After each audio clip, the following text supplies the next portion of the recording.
Primary TET interview প্রসেসের জন্য 2025-এর যে বিজ্ঞপ্তি প্রকাশিত হয়েছে এবং যার ইন্ডিকেটিভ নোটিফিকেশান প্রকাশিত হয়েছে, ফর্ম এন্ট্রি খুব শীঘ্রই শুরু হবে। সে জায়গা থেকে আমরা প্রাইমারি টেট ইন্টারভিউ প্রিপারেশনের জন্য বিভিন্ন ধরনের ভিডিও আপলোড করছি, যেগুলো তোমাদের আপকামিং এই ইন্টারভিউ প্রক্রিয়াতে খুবই কাজে দেবে। কারণ এই ধরনের ভিডিওগুলো যে সমস্ত তথ্য প্রোভাইড করা হচ্ছে, সেই তথ্যগুলি কিন্তু প্রিভিয়াস যে ইন্টারভিউ প্রসেস হয়ে গেছে সেগুলোতে কিন্তু জিজ্ঞাসা করা হয়েছিল। আজকের আমাদের ঠিক সেরকমই একটা চ্যাপ্টার বা স্ট্র্যাটেজি ভিডিও বলতে পারো। সেটা হচ্ছে বর্তমানে প্রাইমারি স্কুলে অর্থাৎ 5 পর্যন্ত যে সমস্ত স্কুল বা 4 পর্যন্ত যে সমস্ত স্কুল, যেখানে মূলত ক্লাস 1-এর আগে প্রি প্রাইমারি থেকে পড়ানো হয় 5 পর্যন্ত বা 4 পর্যন্ত, সে সমস্ত ক্লাসের যে মূল্যায়ন পদ্ধতি, সামেটিভ এবং ফর্মেটিভ এভালুয়েশন, তার সাথে সাথে ইউনিট টেস্ট বা অন্যান্য বিষয় সারপ্রাইজ টেস্ট, সেই সমস্ত বিষয়ের উপর নির্ভর করে যে শ্রেণীভিত্তিক নম্বর অর্থাৎ কত নম্বরে পরীক্ষা হচ্ছে, টোটাল কত নম্বরে পরীক্ষা হচ্ছে, কোন পর্বে কত নম্বরে পরীক্ষা হচ্ছে, এই বিষয় নিয়ে ডিটেলসে তথ্য তুলে ধরবো, যেগুলো তোমাদের আশা করা যায় আপকামিং ইন্টারভিউয়ে খুবই কাজে লাগবে। এরপর আমরা ডিটেলস একদম নাম্বার ধরে ধরে, ক্লাস ধরে ধরে তোমাদেরকে দেখিয়ে দেবো যে কোন ক্লাসের কত নম্বরে পরীক্ষা। এরপরে আমরা ডিটেলসে যে এক্সাম প্যাটার্ন, টোটাল মার্কস, সেই বিষয়ে আলোচনা করব। যে বিষয়টা প্রথমেই বলে রাখা ভালো, বর্তমানে প্রাথমিক বিদ্যালয়ে প্রি প্রাইমারি অর্থাৎ প্রাক প্রাথমিক থেকে 5 বা 4 পর্যন্ত পড়ানো হয়। এক্ষেত্রে বলে রাখা ভালো, প্রি প্রাইমারির ক্ষেত্রে কিন্তু এই ধরনের কোনো সামেটিভ বা ফর্মেটিভ এভালুয়েশন নেই। প্রসঙ্গত বলে রাখা ভালো, এই পুরো পরীক্ষাটা যেটা আমরা পরীক্ষা বলছি, মানে যার ইংলিশ প্রতিশব্দ হচ্ছে এক্সাম বা এক্সামিনেশান, সেই বিষয়টা কিন্তু নয়, টোটালটাই এভালুয়েশন। অর্থাৎ এক্সাম এবং এভালুয়েশনের মধ্যে কী পার্থক্য সেটা আমরা অন্য ভিডিওতে আলোচনা করেছিলাম, দেখে নেবে। হয়তো আমি বলার মধ্যে এক্সাম কথাটা বলে ফেলবো বা পরীক্ষা বলবো, কিন্তু ব্যাপারটা তোমরা ভাববে পুরো বিষয়টাই এভালুয়েশন, এক্সাম কিন্তু নয়। কারণ এক্সাম কনসেপ্টটা আলাদা, এভালুয়েশন কনসেপ্টটা আলাদা, ফলে যেটা হয় সেটা সম্পূর্ণ এভালুয়েশন। এবার প্রি প্রাইমারি ক্ষেত্রে এই ধরনের কিন্তু তথাকথিত যে সামেটিভ বা ফর্মেটিভ এভালুয়েশনের কথা আমি বলবো সেটা নেই। অর্থাৎ তাদের যে দুটো বই রয়েছে সেটা সম্পূর্ণভাবে কর্মপত্র, সেটা কিন্তু পুস্তক নয় এবং তার ওপর কোনো এভালুয়েশন হয় না।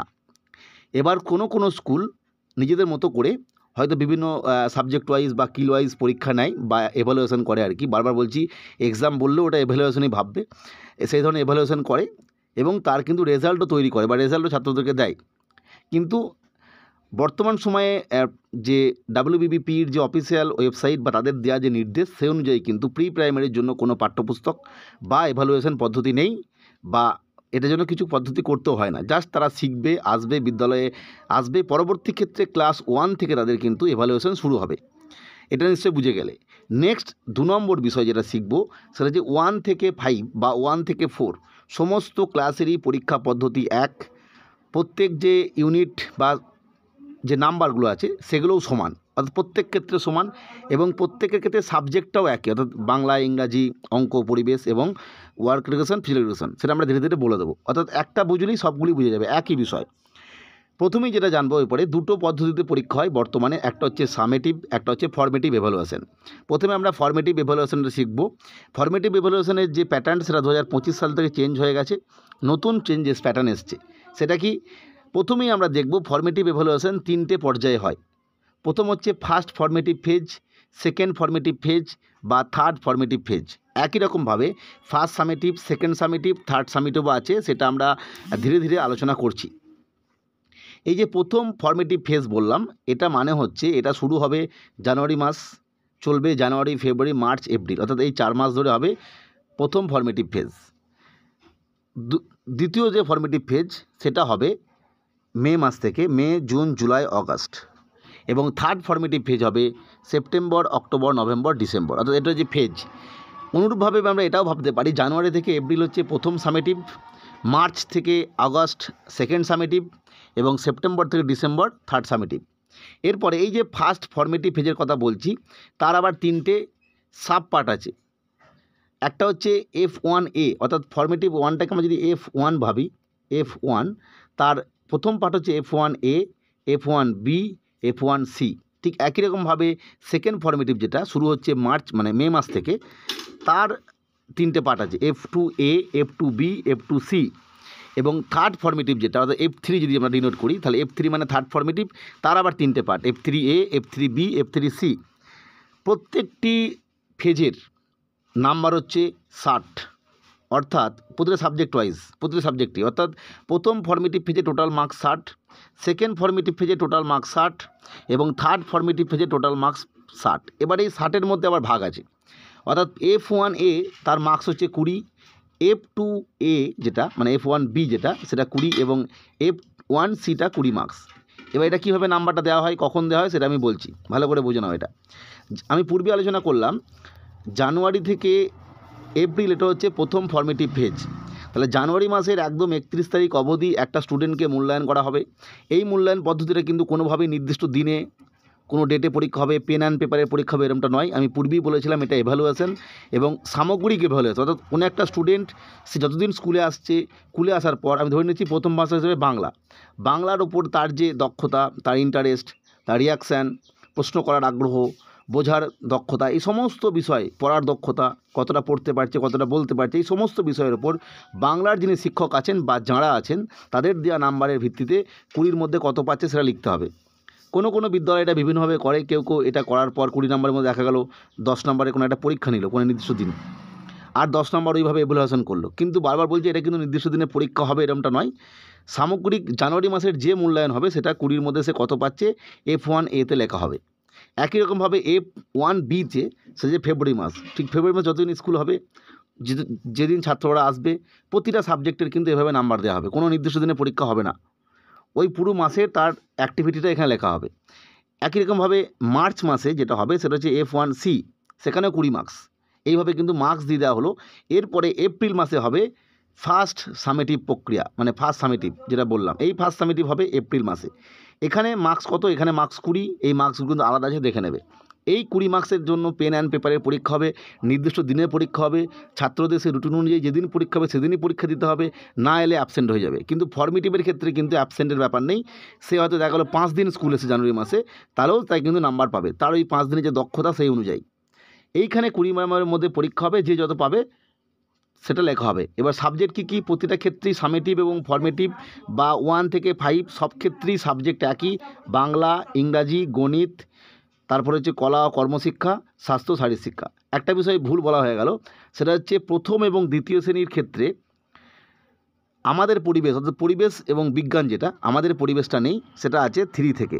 এটা একটা আলাদা পার্থক্য। 3 থেকে 4-এর ক্ষেত্রে বই হয়ে যাবে এক্সট্রা একটা, সেটা হচ্ছে পরিবেশ এবং বিজ্ঞান। বাকি সব বই এক। 1-2 পরিবেশ বিজ্ঞান যেটা ইভিএস যদি বলি আমি, সেই ইভিএসটা নেই, এটা গেল বিষয়, বাকি সব এক। এরপরে সেকেন্ড সামেটিভের আবার 3টে ফেজ, F2A মানে মে মাস, F2B মানে জুন মাস, F2C মানে জুলাই মাস। 20-র মধ্যে কত পাচ্ছে সেই মাসে নাম্বারটা দিয়ে দেওয়া প্রতিটা সাবজেক্টের। 1-2 ক্ষেত্রে পরিবেশ বাদ দিয়ে বাকি সাবজেক্ট, আর 3-4-এর ক্ষেত্রে পরিবেশ, অর্থাৎ বাংলা, ইংরাজি, গণিত, কলা ও কর্মশিক্ষা, স্বাস্থ্য ও শারীরিক শিক্ষা। কলা এবং কর্মশিক্ষা, স্বাস্থ্য শারীরিক শিক্ষার ক্ষেত্রে বলা দরকার, সামেটিভ বা ফর্মেটিভ বা যে কোনো ফেজের ক্ষেত্রে এদের কিন্তু এটা একটাই সাবজেক্ট, কিন্তু মার্কস দেওয়া হবে দুটোর আলাদা আলাদা করে। অর্থাৎ যখন 20-র মধ্যে থাকবে ফর্মেটিভের ক্ষেত্রে 10-10, বা সামেটিভের ক্ষেত্রে যেমন নাম্বার আছে সেটা অনুযায়ী হাফ হয়ে যাবে। এরপরে জুন মাস, এই জুলাই মাস হয়ে যাওয়ার পর আগস্ট মাসে গিয়ে সেকেন্ড সামেটিভ এক্সাম হবে। এই সেকেন্ড সামেটিভ এক্সাম কিন্তু আগেই বলেছি নির্দিষ্ট দিনে হবে, পেন অ্যান্ড পেপারের পরীক্ষা হবে, ছাত্ররা সেদিন উপস্থিত থাকবে, সে নির্দিষ্ট শিডিউলে পরীক্ষা হবে। এই পরীক্ষাটা হবে 30 মার্কসের, এটা দেখে রাখবে। তাহলে 20 হলো প্রথম ফার্স্ট সামেটিভ, সেকেন্ড সামেটিভ 30। এটা হয়ে যাওয়ার পর পুনরায় আবার থার্ড ফর্মেটিভে চলে গেল ছাত্ররা। থার্ড ফর্মেটিভ শুরু হচ্ছে কবে, সেপ্টেম্বর মাসে প্রথম। F3A 20-র মধ্যে কত পাচ্ছে সেই মাসে, সেপ্টেম্বর মাসে প্রতিটা সাবজেক্টের নাম্বার হবে। F3B অক্টোবর মাসে, F3C নভেম্বর মাসে। এরপরে ডিসেম্বর মাস বা নভেম্বরের শেষের দিকে যেরকম শিডিউল হবে আর কি, সেই অনুযায়ী পরীক্ষাটা হবে থার্ড সামেটিভ, তার মার্কস হচ্ছে 50। তাহলে আমরা দেখতে পাচ্ছি এখানে যে মোট 100 নম্বরের পরীক্ষা হচ্ছে টোটাল। এক্ষেত্রে বলে রাখবো সিলেবাস যেটা মানে কতটা পড়তে হবে সেটা কিন্তু কিউমুলেটিভ নয়, অর্থাৎ প্রথম ধরে নিচ্ছি যে প্রথম দিন মানে প্রথম পর্বে পরীক্ষা হলো ফার্স্ট সামেটিভ 1 থেকে 10 পাতা, সেকেন্ড সামেটিভ 11 থেকে 20 পাতা, আর থার্ড সামেটিভ 21 থেকে 30 পাতা। অর্থাৎ যেটা পরীক্ষা হয়ে যাচ্ছে সেটা আর পরীক্ষা হবে না, অর্থাৎ ফাইনালে গিয়ে যেমন অনেক আগে হতো পুরো বইটা, সেরকমটা নয়। তাই যদি আমরা হিসাব করি তাহলে দেখব প্রতিটা সাবজেক্টের সামেটিভের ক্ষেত্রে নাম্বার হচ্ছে 100 নাম্বার, প্রতিটা সাবজেক্টের ফর্মেটিভের ক্ষেত্রে নাম্বার আমরা দেখতেই পাচ্ছি 180 নাম্বার। তাহলে যদি আমরা এটা দেখি তাহলে আমরা বুঝতেই পারছি টোটাল 1-2 এর ক্ষেত্রে যদি আমরা ক্যালকুলেশন করি, 1-2 এর ক্ষেত্রে আমরা দেখতে পাচ্ছি টোটাল যে সাবজেক্ট রয়েছে, কলা ও কর্মশিক্ষা আমি বললাম একটাই সাবজেক্ট, বাকি থাকছে আরও 3টে, অর্থাৎ 4টে সাবজেক্টের পরীক্ষা হচ্ছে, অর্থাৎ টোটাল যে মার্কস সেটা আমরা দেখতেই পাচ্ছি 720 মার্কস।